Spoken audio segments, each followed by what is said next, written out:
So yeah, I'm finally back after a year of deciding what I want to lead with for my epic return. Jeez, has it been a whole year? And I actually want to start off with a game that I personally wanted to talk about for a while, Q Clash.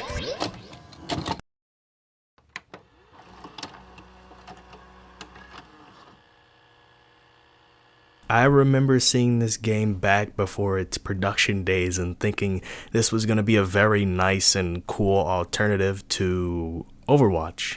You know, back when I played Overwatch.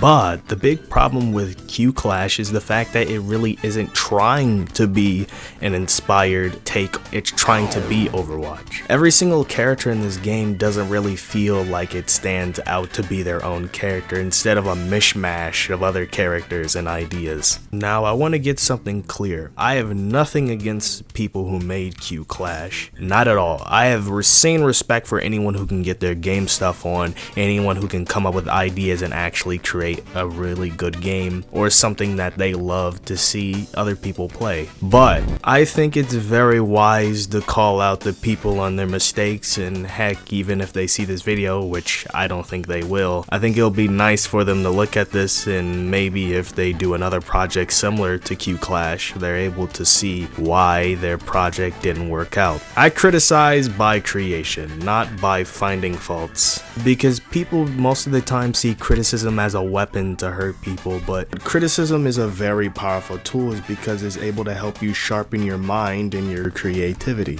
I feel like that's sometimes something that people tend to forget. So the first thing I want to speak on is how.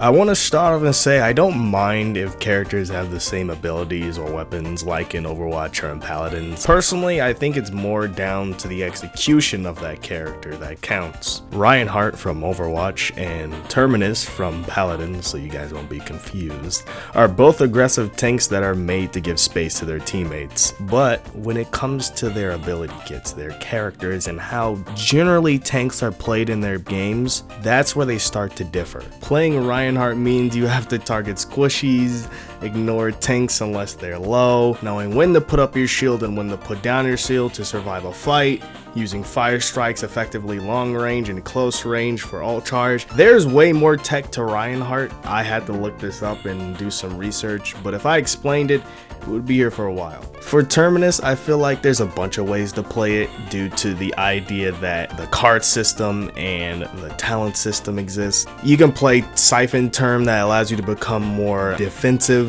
while still allowing you to be offensive and aggressive, or you can play Speed Term, which allows you to literally become an aggressive flanker. Even when these characters have very simple kits, the skill ceiling is what makes them amazing to learn and rise up in. It really determines what makes a good Terminus or a bad Reinhardt. I can't say the same thing about Sir Knight. I mean, yeah, I guess there is a skill ceiling, but it's really very, in my opinion, low because there's not much to his kit or his character, which leads into my next point,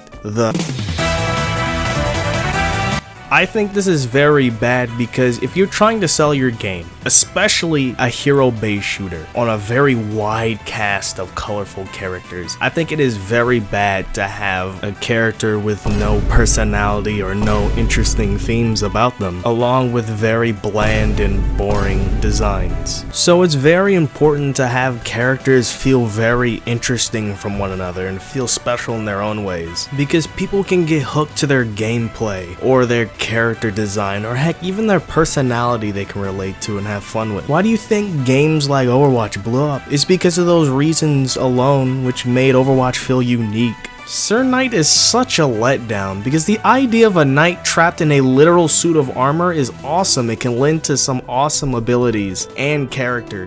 Can you imagine him summoning the dead or phasing through attacks like Danny Phantom, or just if you really want to push for this shield idea, why not have him summon a wall of spirits or a wall of ghosts with shields? You know, like to really push in the idea of him being an undead walking knight. Like he could just be a fun crowd control natural character if you really want him to be. Like, imagine if this guy's whole backstory was the fact that he was a king that loved to protect and serve his kingdom to the point where he just refuses to die. Just do something than just a copy of Reinhardt. I feel like the only one that actually had an interesting personality that I was interested into was Cyborg.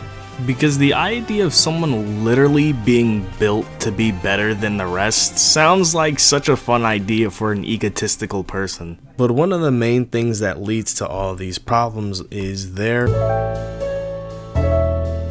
Now, before I made this section of the video, I actually tried to look up the story for this universe, but I couldn't find anything, to be honest. I tried looking on the wiki and all I found was instructions on how to play the characters. I tried looking in-game to find any lore and I couldn't find anything, and that's when it actually struck me. The main problem of why this game's characters and mechanics feel so lackluster is because there's not a world to build it upon. Instead, just archetypes to fill, and I haven't seen a game do that since League of Legends.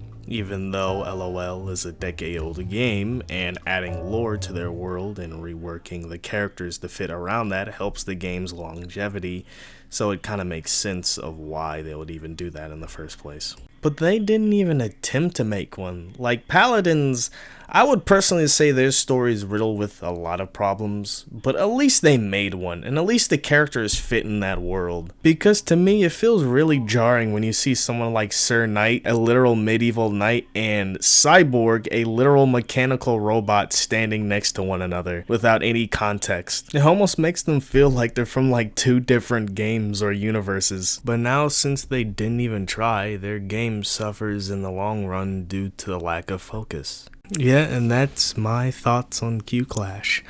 I had a lot of fun editing this video, and even voicing and writing the script for this whole video, so I'm very thankful if you've gotten this far and even watched the video throughout, because it really encourages me to do some more work like this. This was the Hydro Saloon.